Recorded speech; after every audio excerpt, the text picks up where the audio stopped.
DD dialogue में आपका एक बार फिर स्वागत है। तो दिल्ली का चुनाव है और हम दिल्ली के दांव पर बात कर रहे हैं क्योंकि दिल्ली में बहुत कुछ दांव पर लगा है। दिल्ली में बीजेपी एक बार फिर से करीब 2.5 दशक बाद सत्ता में वापसी के लिए जो है वो लगातार जोर लगा रही है। दूसरी तरफ आम आदमी पार्टी जो करीब करीब 12-13 साल से दिल्ली में सत्ता में है, अरविंद केजरीवाल एक बार फिर से दिल्ली को फतह करना चाहते हैं और इस बीच कांग्रेस भी स्ट्रगल कर रही है कि दिल्ली में जो उसने जमीन खोदी थी उस जमीन को कैसे एक बार फिर से वापस पाए। तो दिल्ली के इस दांव पर चर्चा करने के लिए, बातचीत करने के लिए हमारे साथ इस वक्त एक का बहुत खास मेहमान है। हमारे साथ वैजयंत जय पांडा जी हैं। जोरदार तालियों के साथ स्वागत कीजिए पांडा जी का। वैजयंत जय पांडा जी बीजेपी के जो है वो उपाध्यक्ष हैं, राष्ट्रीय उपाध्यक्ष हैं और दिल्ली के प्रभारी हैं। तो दिल्ली में इस वक्त क्या चल रहा है, मुझे लगता है इससे ज्यादा बीजेपी के अंदर क्या चल रहा है, इससे ज्यादा अंदर की खबर जो है कोई और नहीं दे सकता। वैजयंत पांडा जी दे सकते हैं। तो वैजयंत पांडा जी बताइए, अंदर की खबर क्या है, बीजेपी किस हाल में है अभी दिल्ली में? देखिए, कार्यकर्ताओं में बहुत जोश है क्योंकि जो रिस्पॉन्स अभी मिल रही है जनता से बहुत इनकरेजिंग है। जनता ने पहले कांग्रेस को 15 साल की मौका दे चुके हैं और जो सब घोटाला हुए थे उस समय के उनको अभी भी याद है। बीच में 10-12 साल इन्होंने ये जो आपदा थोपा हुआ है दिल्ली पर, इनको मौका दिए हैं। अभी भी लोगों को शायद वो झुग्गियों में हो या कहीं भी हो, उनको पीने के पानी के लिए टैंकर माफिया से खरीदना पड़ता है क्योंकि इतना गंदा पानी उनको मिलता है कि वो पीने के लायक नहीं है। ऐसे मैं बहुत उदाहरण दे सकता हूँ। तो जो रिस्पॉन्स हमें मिल रही है पब्लिक से, वो मन बना चुके हैं कि इस बार भाजपा को मौका देनी चाहिए। और अंदर की बात यह है कि इससे हमारे कार्यकर्ता के जोश बहुत ही हाई है और महीनों से वो लगातार विभिन्न प्रकार के ज़मीनी स्तर से कार्यक्रम में लगे हुए हैं और अभी कैंपेन पूरी हाई पिच पर आकर पहुंची है। जो रिस्पांस मिल रही है आप देख सकते हैं, जबकि आपदा के नेताओं ने वो सभाएं नहीं कर पा रहे हैं, उनको रिस्पांस नहीं मिल रहे हैं। डोर टू डोर जाते हैं तो लोग नहीं होते हैं, उनको लोग कन्फ्रंट करते हैं, सवाल पूछते हैं जो वो जवाब नहीं दे पाते हैं। शीश महल के बारे जवाब नहीं दे पाते हैं, वो सीएजी का 2000 करोड़ का घोटाले के बारे जिक्र हुआ है उसका जवाब नहीं दे पाते हैं। और इस वजह से जोश बहुत हाई है और पूरी तरह से पॉजिटिव लग रही है। आपके अनुमान अगर मैं पूछूं, क्योंकि दिल्ली में 2.5 दशक का सूखा है बीजेपी के लिए, दिल्ली की सत्ता की बात करूं, लोकसभा चुनाव जरूर जीतते रहे मोदी जी के नाम पर, लेकिन तो आप कितनी सीटें मानकर चल रहे हैं कि बीजेपी आई? क्योंकि बहुत सारे लोग अब कह रहे हैं कि हो सकता है हंग असेंबली हो जाए, अगर कांग्रेस ने भी कुछ सीटें जीत ली तो एक बार फिर कांग्रेस और आम आदमी पार्टी आ सकते हैं। इस तरह की लोग तमाम तरह की बातें कर रहे हैं। तो आपका अनुमान क्या है? मैं इस पर जवाब रखूंगा। मैं लेकिन ये कहना चाहूँगा कि ये कांग्रेस के लिए एक सर्वाइवल की लड़ाई है। देखिए, वो पहले ये आपदा के साथ मिलकर भी लड़े हैं, जैसे कि अभी पिछले साल लोकसभा में, फिर भी उन्होंने हारे। लोकसभा में आप ठीक कह रहे हैं, अभी पिछले 3 लोकसभा में लगातार हम 51% से कई ज़्यादा वोट शेयर हासिल करके 7 के 7 लोकसभा सीट जीतते रहते हैं क्योंकि हमारे पास दुनिया के सबसे लोकप्रिय नेता हैं हमारे आदरणीय प्रधानमंत्री नरेंद्र मोदी जी। ये जो विधानसभा की बात है, विधानसभा में भी पिछले 10 साल से लगातार हमारी वोट शेयर में बढ़ोतरी हो रही है। वो 32% से लेकर 38% तक आया था 2020 के चुनाव में। और उसके बाद अभी 2 साल पहले जब नगर निगम की चुनाव हुई, वो हम 40% क्रॉस कर गए और आपदा के वोट जो काफ़ी उससे ज़्यादा होता था, वो आके फ़र्क रह गया केवल 2-2.5% का। और आप देखे होंगे अन्य प्रदेशों में, जब पहले कहा जाता था कि हम उम्मीद नहीं रख सकते हैं, लेकिन जब माहौल बनता है और एक फ्लो आ जाता है तो वो कहां से कहां पहुंच जाता है। तो ऐसा बिल्कुल बनाएंगे, हो भी सकता है कि 2/3 मेजॉरिटी बन जाए। 2/3 में। लेकिन मैं लगातार देख रहा हूं आप आपदा कह रहे हैं, तो आपने आप कहना छोड़ दिया क्या? देखिए, ये तो आपदा ही है ही। ये दिल्ली पर एक आपदा जैसे एक डिजास्टर थोपे हुए हैं। आपको याद होगा कुछ साल पहले वो अपने आप को कट्टर ईमानदार कहते थे। अभी भी कहते हैं? नहीं, अभी कोई नहीं कहते, अभी उनका साहस नहीं होता है। नहीं, वो खुद भी नहीं साहस करते हैं। मैं आपको कहूँगा, अगर उस समय कुछ मीडिया लोगों ने भी उनको कट्टर ईमानदार का फ्रेज को एम्पलीफाई किया था, अगर ऐसा कोई कहे तो लोग तो कम से कम हंसेंगे, लेकिन उससे ज़्यादा उनको सड़कों पर रोककर जिस तरह कन्फ्रंट कर रहे हैं, तो वो अपने आप को वो थापा नहीं दे पा रहे हैं। इनका कैंपेन में कहीं भी ये फ्रेज़ अभी यूज़ नहीं कर पा रहे हैं। वो शीश महल का कोई एक भी जवाब नहीं दे पा रहे हैं, अभी भी जवाब नहीं दे पा रहे हैं कि दिल्ली जल बोर्ड का इतना घोटाला क्यों हुआ, इतना गंदा पानी क्यों आ रहा है, डीटीसी में इतना घोटाला क्यों हुआ कि केवल जितने बसेस चाहिए उसके 1/3 है। ये जवाब नहीं दे पाते। सड़कों के हाल जो है, प्रदूषण साफ, यमुना साफ करने के लिए हर साल इन्होंने वादा दिया और कई बार कहा है कि अगली बार तक अगर वो यमुना साफ ना करें तो उनको वोट ना दें। लोग उनको यकीन किए और भी वोट नहीं दे रहे हैं। देखिए, ये एक आपदा के अलावा और कुछ भी उनको नहीं कहा जा सकता है। दिल्ली की जब हम बात करते हैं, क्योंकि देश की राजधानी है और राजधानी का जो शक्ल है, अभी हम देखते हैं, वो अगर लुटियंस दिल्ली को छोड़ दें तो बाकी दिल्ली की दुर्दशा बहुत दुर्दशा है। लोग ये कहते हैं कि भाई एक समय था जब मदन लाल खुराना जी मुख्यमंत्री थे, कांग्रेस की सरकार थी, तब भी एक विजन देखा गया दिल्ली में मेट्रो होगी।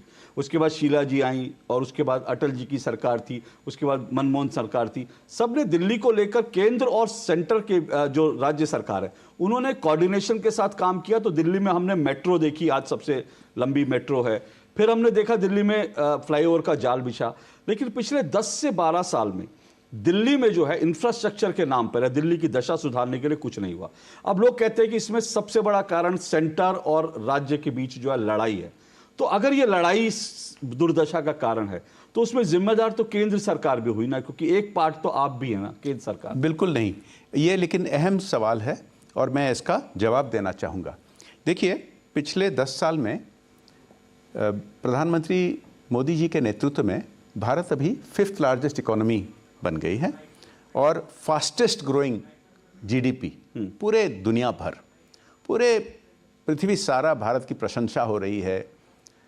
और जो इंफ्रास्ट्रक्चर के बारे आपने बात किया, बाकी सब देश भर आप देखिए, जितने एयरपोर्ट्स थे दुगना हो गए हैं, रेलवे स्टेशन अभी बिल्कुल आधुनिक बन गए हैं, वर्ल्ड क्लास नए ट्रेन्स लगे हैं और स्टार्टअप इकोसिस्टम में लाखों नए जॉब अपॉर्चुनिटीज़ क्रिएट हो रहे हैं दिल्ली में। लेकिन आपने जो जिक्र किया बिल्कुल सही है कि यहाँ इंफ्रास्ट्रक्चर नहीं बने हैं 10 साल में, और दिल्ली ऐसा देश जो 5th largest economy, 3rd largest होने वाला है, उसका राजधानी जैसा होना चाहिए, दिल्ली नहीं दिखता है। मैं आपको बताऊंगा, ये आप ठीक कह रहे हैं कॉन्फ्लिक्ट के बारे, और ये कॉन्फ्लिक्ट की जो आपदा सरकार जो यहाँ है, वो एक हर दिन रात ड्रामा करते हैं और झूठ बताकर ऐसे करते हैं। मैं आपको 2 उदाहरण दूंगा। आयुष्मान भारत जो पृथ्वी के सबसे बड़ा स्वास्थ्य योजना है, करोड़ों लोग उसका फायदा उठाते हैं। 7-8 साल हुआ केंद्र सरकार ने इसको लागू किया है, आपदा सरकार ने दिल्ली में उसको लागू नहीं करते हैं। राजनीतिक उद्देश्य है उनका, उनको लगता है कि ये लागू करने से मोदी जी और भी पॉपुलर हो जाएंगे। 51 लाख लाभार्थी दिल्ली में होने चाहिए जिनको सेफ्टी नेट मिलना चाहिए आयुष्मान भारत से। 8 साल से वो इससे वंचित हैं। इसमें केंद्र नहीं रोक रहा है, केंद्र उनको हजार करोड़ दे रहे हैं या ले नहीं रहे हैं। ऐसा कुछ 70,000 करोड़ 70,000 करोड़ का अभीम फंड्स हैं इंफ्रास्ट्रक्चर के लिए। सालों से मोदी सरकार इनको देने के लिए कोशिश कर रहे हैं, आपदा सरकार ले नहीं रहे हैं। इतना तक कि हाई कोर्ट ने इस पर टिप्पणी दी है कि बिल्कुल अजीब सा सिचुएशन है कि इतना सारा पैसा केंद्र सरकार से ले नहीं रहे हैं लागू करने के लिए। मैं ये भी आपको कहना चाहूँगा, देश भर ऐसे सब जो सेंट्रल फंडिंग लागू होते हैं, ना केवल भाजपा जहाँ सरकार है वहीं, बहुत सारे ऐसे प्रदेश हैं जहाँ गैर भाजपा सरकार हैं, वो भी लेते हैं, वो भी आयुष्मान भारत लागू करते हैं, वो भी इंफ्रास्ट्रक्चर बनाते हैं, एयरपोर्ट्स बनाते हैं, फ्लाईओवर्स बनाते हैं। ये इनका काम करने का इरादा नहीं है। ये प्रदूषण के बारे में बात करते हैं और पैसा नहीं दिए हैं पोल्यूशन, अपने पोल्यूशन बोर्ड को पोल्यूशन साफ करने, कोर्ट ने फटकार दिया है। क्या कहें इनके बारे? ये देखिए, हमने एक गारंटी इस बार दी है, कई गारंटी दिए हैं जो मोदी जी के गारंटी माना जाता है कि पक्का है, ये होगा। जैसे महिलाओं के लिए हमने कहा है आर्थिक सहायता हम डीबीटी के जरिए देंगे।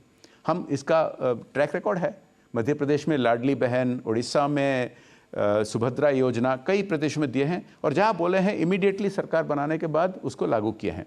इन्होंने पंजाब में 3 साल पहले कहे थे कि महिलाओं को आर्थिक सहायता देंगे, 3 साल उनको ठग दिया। पंजाब के महिला अभी तक प्रदर्शन कर रहे हैं। दिल्ली में बोले थे 3 साल पहले, पिछले साल लागू नहीं किए। हम लागू करते हैं। मैं आपका एक इंटरव्यू देख रहा था जिसमें आपने कहा कि जो भी कल्याणकारी योजनाएं हैं उसको हम कंटिन्यू करेंगे।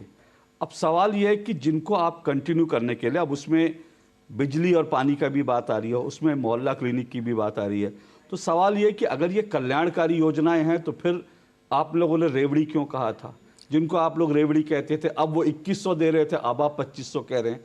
तो ऐसा नहीं लग रहा कि दिल्ली में अरविंद केजरीवाल को हराने के लिए, अरविंद केजरीवाल मॉडल का मुकाबला करने के लिए आप लोग उसी मॉडल पे चले गए जिसकी कल तक आलोचना करते थे? नहीं, लेकिन ये भी एक अहम सवाल है और इसका जवाब मैं देता हूँ। पहली बात यह है कि विभिन्न प्रकार के जन कल्याण योजना मोदी सरकार चलाते हैं बहुत अच्छी तरह से। जैसे कि प्रधानमंत्री गरीब कल्याण अन्न योजना 80 करोड़ लोगों को मुफ्त में राशन पहुंचाते हैं। जैसे कि आयुष्मान भारत, जो जिसके बारे में जिक्र किया हूं। देखिए, इंडिया अभी तक एक डेवलपिंग नेशन है। एक तरफ से हम फास्टेस्ट ग्रोइंग इकोनॉमी बन गए हैं मोदी जी के नेतृत्व में, 5th लार्जेस्ट, अभी 3rd लार्जेस्ट होने वाले हैं। दूसरी तरफ हमारे अभी तक भी डेवलपिंग नेशन की स्टेटस है, और इन नीतियों के जरिए 25 करोड़ लोगों को गरीबी रेखा से ऊपर उठाया गया है। लेकिन फ़र्क यह है कि भाजपा और मोदी सरकार ने जो जन कल्याण योजनाएं लागू किए हैं, ये इसमें करप्शन नहीं है। हम इतने लाखों करोड़ों का खर्च किया हुआ है देश भर, ना कहीं आप कोई डिस्क्रिमिनेशन देखेंगे, भेदभाव किसी के धर्म को लेकर, जाति को लेकर, ना कभी आप कहीं भी देखे हैं कि कोई इसमें भ्रष्टाचार हुआ है। दूसरी बात है कि हम इसको फिस्कली रिस्पॉन्सिबल मैनर में करते हैं कि बजट उसको किया जाता है और बजट के तहत डीबीटी के जरिए दिया जाता है। मध्य प्रदेश, छत्तीसगढ़, उड़ीसा, विभिन्न प्रदेशों में। और आप देखें इनका फिस्कल स्टेटस बहुत ही अच्छा है, बहुत अच्छा मैनेज किया गया है। जबकि दिल्ली में आपदा ने क्या किए हैं? दिल्ली में सब जगह घोटाला, ये मुफ्त के नाम घोटाला, दिल्ली जल बोर्ड में घोटाला, क्लासरूम घोटाला, लिकर स्कैम, सीएजी ने निकाला है 2000 करोड़ का स्कैम। आप शीश महल के बारे तो जान चुके हैं। अभी अभी एक नया झूठ बोले हैं। ये इस तरह का झूठ मैंने समझ में भी नहीं आता है। पानी में जहर डाले हैं। ये हम इसी को जाकर, देश की राजनीति में पहली बार इस तरह की चीज अजीब सा है कि पानी में जहर डाला हुआ है।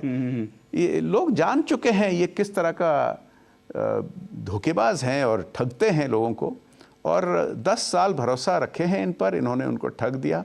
इस बार दिल्ली के लोग मन बना चुके हैं। आपके हिसाब से इतने सारे मुद्दे, आपने कहा करप्शन है, दिल्ली में डेवलपमेंट नहीं हुआ, इंफ्रास्ट्रक्चर नहीं हुआ, लगातार झूठ बोला, आपके हिसाब से सबसे बड़ा मुद्दा क्या है जो आपको ग्राउंड से लगातार फीलर्स आ रहे हैं कि भाई ये एक मुद्दा है जिस पर दिल्ली सोच रही है कि हाँ इस बार हमको वोट करना है? ऐसे कई बड़े मुद्दा है। सबसे बड़ा है कि जनता में आक्रोश है, गुस्सा है।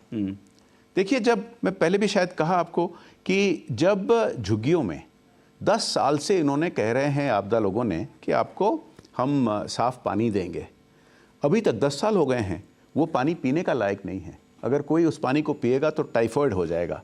हॉस्पिटल जाने के लिए हॉस्पिटल के फैसिलिटीज इन्होंने नहीं बढ़ाए हैं 10 साल में, जबकि हम वादा किए हैं कि हर जिला में सुपर स्पेशलिटी हॉस्पिटल फैसिलिटीज लागू किए जाएंगे। तो ये जो गुस्सा है, जब गरीब लोगों को पीने के लिए पानी खरीदना पड़ता है टैंकर माफिया से, गुस्सा होता है। जब सड़कों के हाल आप देखते हैं, पब्लिक ट्रांसपोर्ट का हाल आप देखिए, कोई ना तो कोई फ्लाईओवर, जैसे मैंने कहा डीटीसी में बसेस की 2/3 कमी है, ऐसे बहुत सारे पार्किंग नहीं है। आप भी जानते हैं, हम सब जानते हैं, जो कुछ साल पहले हमें 15 मिनट लगता था किस जगह से कोई और जगह जाने के लिए, आज के दिन कम से कम 45 मिनट लगता है। तो मध्यम वर्ग में गुस्सा, सभी श्रेणी में गुस्सा है इन पर। यह सबसे बड़ा मुद्दा है और वो चाहते हैं कि जो प्रगति, जो विकास देखने को मिल रहा है देश भर, वो दिल्ली में भी आए और दिल्ली जैसे राजधानी होना चाहिए वो देखना चाहते हैं लोग। अरविंद केजरीवाल और उनकी पार्टी जो है लगातार पोस्टर छापती है कि देखो हमारा दूल्हा तो जो है तैयार है, इनके पास दूल्हा ही नहीं है। इस नैरेटिव में वो कितना झूठ बोल रहे हैं मैं अभी आपको बताना चाहूँगा। पहले ये सवाल आपदा को ही पूछना चाहिए, क्योंकि उनका दूल्हा जेल से निकले हुए हैं और बहुत कई महीने भ्रष्टाचार के आरोप पे जेल में रहने के बाद बहुत स्ट्रिंजेंट कंडीशंस हैं, बहुत कठिन शर्तें हैं कोर्ट के। ये ना मुख्यमंत्री के ऑफिस को जा पाएंगे, ना मुख्यमंत्री के ऑफिस के कोई फाइल साइन कर पाएंगे, इसीलिए तो उनको छोड़ना पड़ा। यानी कि उनका दूल्हा मुख्यमंत्री नहीं बन सकते हैं। ये झूठ पहले उनको जवाब देना पड़ेगा कि कैसे बनेंगे जब कोर्ट ने उन पर रोक रखा है। दूसरी बात, जो उनके अभी के मुख्यमंत्री हैं, एक महिला, उनको स्वयं आपदा के नेता कहते हैं कि ये टेम्परेरी हैं। तो जवाब उनको देना चाहिए भाई साहब कि उनके टीम के लीडर कौन है, क्योंकि कोई तो दिखता नहीं। On the other side, Bhajpa ऐसी पार्टी है जो एक दिन का चाय बेचने वाला को आज 3 बार के लिए हम पाए हैं देश के प्रधानमंत्री और दुनिया के सबसे लोकप्रिय नेता।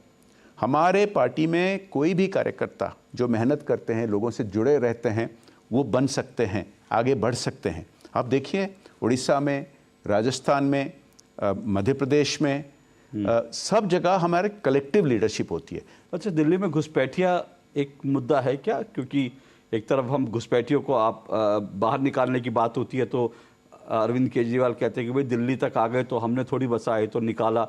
ये तो केंद्र सरकार की नाकामी है अगर वो यहाँ तक दिल्ली तक आ जाते हैं। कई सारे मीडिया में और सोशल मीडिया में वीडियो वगैरह निकले हैं जहाँ की घुसपैठियाँ खुद कह रहे हैं कि दिल्ली के सरकार उनको विभिन्न प्रकार के मदद किए हुए हैं।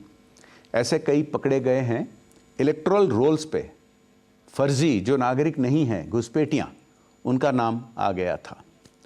ऐसे बहुत सारे इल्ज़ाम आ रहे हैं, बहुत सारे आंकड़े आ रहे हैं, बहुत सारे प्रमाण आ रहे हैं। तो ये हर बात को उल्टा चोर कोतवाल को डांटने का काम करते हैं। अपने आप से दोष हटाने के लिए वो नैरेटिव अलग से सेट करना चाहते हैं। मैं कुछ ऑडियंस के सवाल लेना चाहूँगा। आप में से कुछ लोग अगर वैजयंत पांडा जी से सवाल करना चाहें, जी माइक दीजिए इधर। सो सर, मेरा सवाल ये है कि कोई भी राजनेता, कोई भी पार्टी अपनी पार्टी को आगे बताने के लिए दूसरी पार्टी को डिफेम या उसकी कमियां क्यों बताती हैं, और अपनी पार्टी की अच्छाई गिनाने के बजाय दूसरी पार्टी की ने ये नहीं किया, वो नहीं किया, उससे ये हो गया, वो उस पर ज़्यादा फोकस क्यों करते हैं? हम कुछ 255-56 हम वादे किए हैं हमारे संकल्प पत्र में। इनमें महिलाओं को आगे बढ़ाने का काम, युवाओं के लिए, यहाँ डेवलपमेंट के लिए, जैसा स्पार्क 10,000 करोड़ का इन्वेस्टमेंट करके हाईटेक सिटी बनाने का काम, ऐसे बहुत सारे हमारे वादे किए गए हैं और इन सब वादों पर मोदी जी की गारंटी है। मैं इस पर एक बात कहना चाहूँगा कि अगर पिछले 10 साल आप देखें, राष्ट्रीय स्तर पे हमने जो 2014 में संकल्प पत्र में हम वादे किए थे और 2019 के संकल्प पत्र में जो वादे किए थे, वो आज तक 99% से ज़्यादा लागू हो चुके हैं। अब याद रखिए, धारा 370 जम्मू कश्मीर में लेकर ऐसे बहुत सारे। और अभी एक और उदाहरण दूंगा, मेरे अपने प्रदेश उड़ीसा से। वहाँ हम केवल 7 महीना हुआ सरकार बनाए हुए हैं और इन 7 महीनों में हमने जो संकल्प पत्र में जो वादे रखे थे, 70% यानी कि 70% ऑलरेडी लागू हो चुके हैं। तो हम इस पर फोकस करना चाहते हैं। लेकिन हम जहाँ जाते हैं दिल्ली में, हम देखते हैं ये गुस्सा लोगों में, क्योंकि वो 3 बार ठग चुके हैं, 10 साल ठग चुके हैं। लोगों का जो गुस्सा है उसे हमें रिस्पॉन्ड करना होता है। ये आपदा लोगों को भ्रमित करने के लिए कोशिश करते हैं कि वो जो अरेस्ट हुए हैं वो भाजपा पर फिंगर पॉइंटिंग करते हैं कि ये भाजपा की है। देखिए भाई साहब, जेल में जो 2 साल, 1.5 साल, 1 साल उनको बेल नहीं मिली, ये भाजपा के हाथ में नहीं है, ना कि ये केंद्र सरकार के हाथ में है। बेल होती है कोर्ट और एक जज के हाथ में, और वहाँ जब प्राइमा फेसी एविडेंस होती है, जहाँ मनी ट्रेल होती है, तब महीनों तक, सालों तक बेल नहीं मिलती है, जब तक सब गवाह अपने अपनी गवाही दे चुके हैं। तो वो उसको गोल मोल घुमाने के लिए कोशिश करते हैं, हमें जवाब देना पड़ता है। लेकिन आप ठीक कह रहे हैं, मैं सब आपके दर्शकों को निवेदन करूंगा, ऑडियंस में आप सबको निवेदन करूंगा, हम अखबार में भी डाले हैं कुछ प्रमुख बिंदु, लेकिन पूरे हमारे संकल्प पत्र ज़रूर पढ़िए और हमें अकाउंटेबल करिए, क्योंकि हम इस पर प्रतिबंधित हैं, हम करेंगे इनको। और ये मेरा निवेदन है कि संकल्प पत्र देखिए। कुछ और सवाल भी लूंगा जल्दी से। हाँ जी, हाँ बताइए जी। सर, मेरा एक सवाल है, जहाँ भी जाता हूँ तो लोगों की एक बड़ी समस्या रहती है कि जो बुनियादी समस्या है, सड़क की हो या पानी की हो या बिजली की हो, एजुकेशन की हो, अगर बीजेपी ज़्यादा उस पर फोकस करे जो वास्तविक समस्या है, जो ऐसा कि आपने शीश महल की बात करी, तो मुझे लगता है कि लोगों की शीश महल में ज़्यादा दिलचस्पी ना है, उनकी दिलचस्पी उनकी सड़क है, गलियाँ हैं, मोहल्ला क्लिनिक की जो दुर्गति है उस पर ज़्यादा फोकस है। तो आम आदमी पार्टी के एक नेता से मेरी बात हो रही थी, तो वो खुश हो रहे थे कि बीजेपी अच्छा है कि वो उस पर जा रहे हैं। अगर जितना वो बुनियादी चीज़ों पे और डिबेट करेंगे, लोगों के बीच में जाएंगे, तो उससे आम आदमी पार्टी को नुकसान होगा। अभी हमारे डोर टू डोर कैंपेन चल रहा है, लाखों घर पे पहुंचा गया है हमारे संकल्प पत्र या उसका कोई शॉर्ट फॉर्म या कोई कार्ड, एक गारंटी कार्ड हम दे रहे हैं कि ये मोदी जी की गारंटीज़ हैं, हम महिला के लिए ये करेंगे, हम छात्रों के लिए ये करेंगे, हम इंफ्रास्ट्रक्चर ऐसे बनाएंगे, ऐसे हम कहते रहते हैं। लेकिन जैसे मैंने कहा, आपदा ने कोशिश करते हैं बराबर ये नैरेटिव शिफ्ट करने के लिए, इधर उधर का फिजूल बातें करते हैं और जिस तरह का आरोप लगाते हैं जो एक्चुअली उन पर आता है, लेकिन वो डाइवर्ट करने के लिए कोशिश करते हैं। दिल्ली में दंगे हुए थे और दंगों को लेकर अभी भी मामले चल रहे हैं। उसके ऊपर एक फिल्म आ रही है दिल्ली दंगों पर, और वो शायद बहुत जल्द आने वाली है।